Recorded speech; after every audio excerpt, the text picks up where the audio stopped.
ఉప ముఖ్యమంత్రి అనే పదవి కూడా ఒక పవర్ని తీసుకొచ్చిన వ్యక్తి మన ప్రీతం నాయకులు శ్రీ కొందెల పవన్ కళ్యాణ్ గారు. వాళ్ళని పూర్తిగా గాలికి వదిలేసి ఆ డబ్బులు వేస్తున్నాం ఈ డబ్బులు వేస్తున్నాం అని చెప్పి మనం అత్యంత వెనకబాటుకు గురయ్యేటటువంటి అంటే కొన్ని కంట్రీస్ ఉంటాయి. కంబోడియా వైసీపీ వాళ్ళ కనుక గెలికితే ఇది టీడీపీ కాదు ఇది అంటారు, కానీ ఇది కూటమి ప్రభుత్వంలో పవన్ కళ్యాణ్ గారు ఉన్నారు, జనసేన పార్టీ ఉంది, బీజేపీ కూడా ఉంది.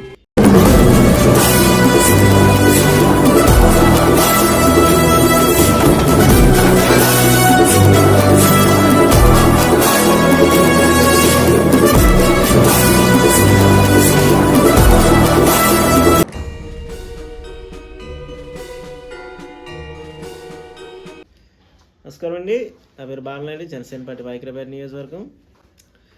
నా వీడియో పూర్తిగా చూడండి, నచ్చితే లైక్, కామెంట్ అండ్ షేర్. వీలైతే ఖచ్చితంగా సబ్స్క్రైబ్ చేయడం మర్చిపోకండి. జనవాహినితో మీ బాలనాయుడు ఛానల్.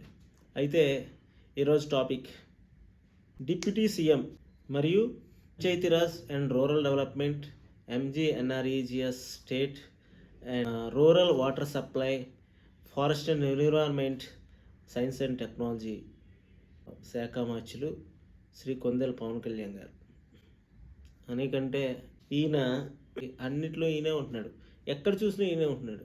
అంటే కొంతమందికి పదవులకు వన్నీ తెచ్చారని మన ప్రాస కోసం ఏదైనా పొగడతల సభలో మాట్లాడతారు, కానీ ఆ పదవికి వన్నీ ఉప ముఖ్యమంత్రి అనే పదవిని డమ్మీగా చేసినటువంటి రాష్ట్రం మన ఆంధ్రప్రదేశ్. గత 5 సంవత్సరాల్లో 5 ఉప ముఖ్యమంత్రి ఎవరెవరో తెలియదు, కానీ ఉప ముఖ్యమంత్రి అనే పదవి కూడా ఒక పవర్ని తీసుకొచ్చిన వ్యక్తి మన ప్రీతం నాయకులు శ్రీ కొందెల పవన్ కళ్యాణ్ గారు.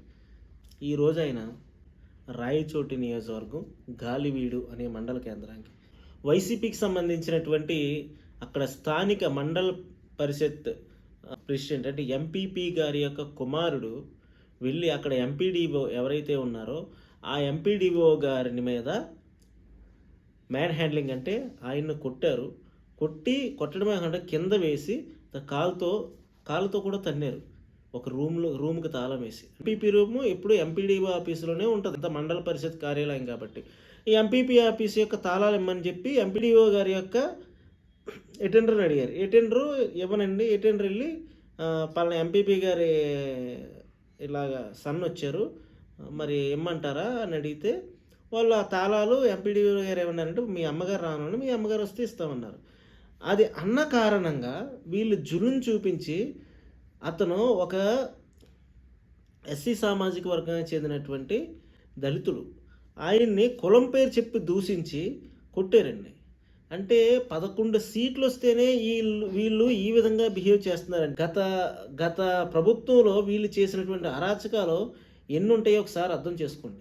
అక్కడ ఉన్నటువంటి ఎంపీపీలు అధికారుల మీద ఏ విధంగా భయభ్రాంతులకు గురి చేస్తున్నారో, వాళ్ళ స్వేచ్ఛగా వాళ్ళ పనులు వాళ్ళు చేసుకునేవట్లేదు. ఇంకా ప్రజాస్వామ్యం వర్ధిల్లాలంటే ఏమవుతుంది? అందుకోసమని ఈరోజు కథన రంగంలోకి డైరెక్ట్ ఎన్నో పనులున్నా కూడా అవన్నీ పక్కన పెట్టుకొని ఎంపీడీ జహర్ బాబు గారిని పరామర్శించడానికి ఆయన రిమ్స్ ఆసుపత్రికి వెళ్ళారు. కడప రిమ్స్ ఆసుపత్రికి వెళ్ళి పరామర్శించితే ఆమె చెప్తుంది, ఏం లేదండి మేము దళితులం కదా, కులం పెట్టి తిట్టారు, ఆయనకి బీపీ పేషెంటు, ఆయన హార్ట్ పేషెంటు, అయినా కూడా ఆయన మీద అటాక్ చేస్తే భయభ్రాంతులకు గురవుతున్నారు. అంటే వీళ్ళ యొక్క అరాచకాలు ఇంకా ఎలా ఉన్నాయో చూడండి. ఇంకా వీళ్ళు అధికారంలో ఉన్నామనే భ్రమలోనే ఉన్నారు. అంటే పరిపాలన పూర్తిగా గాలికి వదిలేసి ఆ డబ్బులు వేస్తున్నాం ఈ డబ్బులు వేస్తున్నాం అని చెప్పి మనం అత్యంత వెనకబాటుకు గురయ్యేటటువంటి అంటే కొన్ని కంట్రీస్ ఉంటాయి. కంబోడియా అత్యంత వెనకబడినటువంటి ప్రాంతాలు కొన్ని ఉంటాయి, మంగోలియా, లేకపోతే ఆఫ్రికన్ కంట్రీసు, నెక్స్ట్ కొన్ని కంట్రీస్ ఉంటాయి. ఈ అన్నిటిలో కూడా ఈ కంట్రీస్లో పేదరికం తాండవిస్తుంది అన్నమాట. అలాంటి దగ్గర గవర్నమెంట్ వాళ్ళకి ఏదోలాగా మధ్యాహ్నం అన్నం పెట్టడం, డబ్బులు ఎట్లాంటివి పెడుతూ ఉంటుంది. సో కాబట్టి వరల్డ్ హెల్త్ ఆర్గనైజేషన్ గ్రౌతుంగా ఆ విధంగా జగన్మోహన్ రెడ్డి గారు అనుకుని ఇక్కడ అందరిని ఆ విధంగా తయారు చేయలేని కంకణం కట్టుకుని ఆయన ఒక సొంత సైన్యాన్ని తయారు చేసుకుందాం అనుకున్నాడు. ఆయన వాలంటీర్లు అనే వాళ్ళు పెట్టి తయారు చేసుకొని ఈ విధంగా ఆయన డబ్బులు పంచడం తప్పించి ఏ రోజైనా పరిపాలన చేశాడు? ఆయన పరిపాలన చేయకపోగా మళ్ళీ ఇట్లాంటి అరాచక శక్తుల్ని వీళ్ళు వెనకేసుకు రావడం. అక్కడ ఎవరైనా కావచ్చు, కానీ అక్కడ ఎంపీడీఓ మీద నువ్వు మ్యాన్ హ్యాండ్లింగ్ చేయాల్సిన అవసరం లేదు కదా, బూతులు తిట్టాల్సిన అవసరం లేదు కదా. మ్యాన్ హ్యాండ్లింగ్ నువ్వు కావాలంటే ఆయన ఏం చెప్పాడు, మీ మదర్ని రమ్మనండి, మీ మదర్కి ఇస్తాం, ఆవిడ ఎంపీపీ కాబట్టి ఆవిడ కూర్చోవాలని చెప్పారు. దాన్ని మీరు పట్టుకొని ఆయన మీద అటాక్ చేయాల్సిన అవసరం లేదు. అయితే ఈ విధంగానే ప్రతి దగ్గర ఒకటా రెండా మూడా ఈ విధంగా అటాక్ చేయడం, కొట్టడం, అక్కడ ఉన్నటువంటి చాలామంది అక్కడ ఉన్న సిబ్బంది కూడా అడ్డుకున్నా సరే వాళ్ళు కూడా కొట్టారు.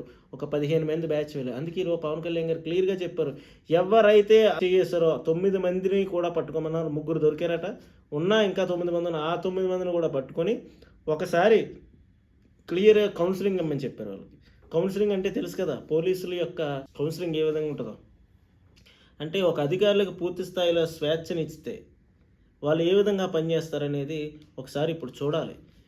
ఇక్కడ పవన్ కళ్యాణ్ గారు క్లియర్గా చెప్తున్నారు, ఎవరైనా అధికారుల మీద కానీ చెయ్యి వేస్తే నేను ఇక్కడికి వచ్చి కూర్చుంటా, రాయలసీమ మీ అడ్డా కాదు.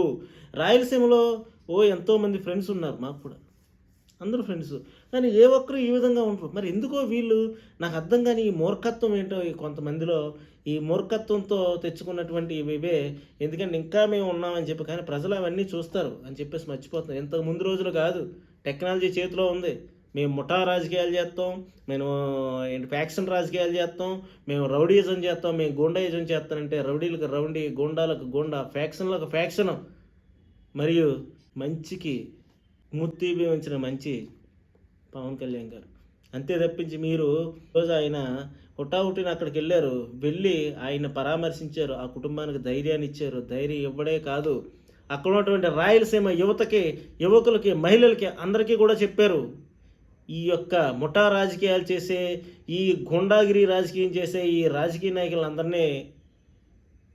అందరికీ రాబోయే రోజుల్లో ఖచ్చితంగా సరైనటువంటి పరిపాలిస్తాం, అవసరానికి ఇంట్లోంచి తీసుకొచ్చి. అయితే వీళ్ళు ఏమనుకుంటున్నారో, వీళ్ళు వైసీపీ పార్టీ నుంచి రాజకీయం చేస్తున్నారు, అవన్నీ తెలిసి చేస్తారో, మరి తెలివి చేస్తారో, లేదంటే అక్కడ ఉన్నటువంటి లోకల్ పబ్లిక్ కూడా దీనికి అలవాటు అయిపోయి ఉన్నారో మాకు అర్థం కావట్లేదు. కానీ దీని మీద ఖచ్చితంగా ఎదిరించాలి. ఎవరైతే రౌడీయిజం, ఎవరైతే బ్లాక్మెయిలింగ్, ఎవరైతే ముఠా రాజకీయాలు చేస్తారో వీళ్ళ మీద ఎదురు తిరిగినప్పుడు ఖచ్చితంగా దాన్ని వీళ్ళు సరిచేసుకుంటారు. అంతే తప్పించి అప్పటి వరకు మీరు భయపడుతూనే వాళ్ళకి తలగ్గుతూ ఉండాలి. ఎక్కడున్నాం మనం? అభివృద్ధిలో, టెక్నాలజీలో పరుగులు పెడుతున్నటువంటి ఆంధ్రదేశంలో ఉన్నామా, లేకపోతే రిమోట్ ఏరియాలో ఉన్నటువంటి ప్రాంతాల్లో ఉన్నామా మాకు అర్థం కావట్లేదు. సో కాబట్టి దీని మీద అక్కడ ప్రజలకి చెప్పారు పవన్ కళ్యాణ్, అవసరం అనుకుంటే నేను ఇక్కడ క్యాంప్ ఆఫీస్ పెడతాను, మీరు పిచ్చి చేష్టలు చేస్తే, ఇక్కడ భయభ్రాంతులకు గురి చేస్తే, మీకు 11 సీట్లు వస్తేనే ఈ విధంగా ఉన్నారు, ఇంకా గాల్లో వ్యవహరిస్తున్నారు, మిమ్మల్ని గాలిలో తీసుకొచ్చి నేల మీద కూర్చోబెట్టడానికి సిద్ధంగా ఉన్నానని చెప్పి. మోరోవర్ ఇంకొక ఇంపార్టెంట్ విషయం ఏంటి, ఇదంతా కూడా ఆయన అధికారంలో ఉన్నాడు కాబట్టి ఇంత జాగ్రత్తగా. అదే ప్రతిపక్షంలో ఉంటే ఆ యొక్క వాయిస్, ఆయన చేసే చర్య ఇంకోలా ఉంటుంది. ఎందుకంటే అత్యంత బలమైనటువంటి వ్యవస్థ ఆయన చుట్టూ ఉంది కాబట్టి ఇది జగన్మోహన్ రెడ్డి గారికి బాగా తెలుసు. నువ్వు రాజకీయం చేసుకుంటే చేసుకో, అంతే తప్పించి ఈ విధమైనటువంటి భౌతిక దాడులకి కేడర్ను పురుగులుగుతామంటే జగన్మోహన్ రెడ్డి గారు బాగానే కూర్చుంటాడు. కానీ కేడర్ అందరూ కూడా కేసులు ఇరుక్కోవడమే కాదు, రివర్స్లో అంటే ప్రతి భౌతిక దాడిలకు గురవ్వాల్సి వచ్చుద్ది అనేది అక్కడ అర్థమవుతుంది. మరి గౌరవ ఉప ముఖ్యమంత్రి గారు ఈరోజు చెప్పింది అదే. ఎట్టి పరిస్థితుల్లో ఉన్న ప్రజల్లో కూడా ఒక చైతన్య, ప్రజలందరూ తిరగబడి మీ అందరికీ నేనున్నాను ఇక్కడ అని చెప్పేసి ఖచ్చితంగా దాన్ని అందరూ గుర్తుపెట్టుకోవాలి ప్రజాస్వామ్యయుతంగా. అంతే తప్పించి వాళ్ళ అమ్మకి అధికారం ఉందని చెప్పేసి ఈడెళ్ళు కూర్చోడు, వాళ్ళ భార్యకి అధికారం ఉందని చెప్పేసి మూడేళ్ళు కూర్చోడు, ఇంకా స్త్రీ సాధికారత ఏముంది? కాబట్టి దయచేసి అందరూ కూడా మరొకసారి మాటికి వైసీపీ వాళ్ళ కనుక గెలికితే, ఇది టీడీపీ కాదు, ఇది కూటమి ప్రభుత్వం. టీడీపీ ప్రభుత్వం అనుకోండి, మీరు అనుకున్నట్టే జరగవచ్చు. వాళ్ళు ఏంటంటే వాళ్ళు సైలెంట్గా చేద్దామని వెయిట్ చేస్తుంటారు. కానీ ఇది కూటమి ప్రభుత్వంలో పవన్ కళ్యాణ్ గారు ఉన్నారు, జనసేన పార్టీ ఉంది, బీజేపీ కూడా ఉంది. ఈ 3 పార్టీలు కలిసి ఉన్నాయి కాబట్టి అక్కడ చంద్రబాబు నాయుడు గారు ఉపేక్షించి సద్దుమణిగి చేసినా ఇక్కడ జనసేన పార్టీ అంత తేలిగ్గా ఉపేక్షించేది కాదు. నువ్వు సై అంటే సై, నువ్వు మంచి అంటే మంచి, నువ్వు సహాయం ఉన్నావు ఇంకో 10 సహాయం చేయడానికి ఉంటారు 10 మంది. అంతే తప్పించి నువ్వెంత అంటే నువ్వెంతగానే ఉంటుంది అది. ఎందుకంటే ఆ పార్టీకి ఉన్నటువంటి సహజమైన నిజాయితీతో వచ్చినటువంటి బలం ఆ సై అంటే సై అనేది. అదే ఈరోజు పవన్ కళ్యాణ్ గారు చెప్పారు. పవన్ కళ్యాణ్ గారి మాటే అందరం కూడా శిరసావహిస్తామని తెలియజేసుకుంటూ సెలవు తీసుకుంటున్నాను. జై జనసేన.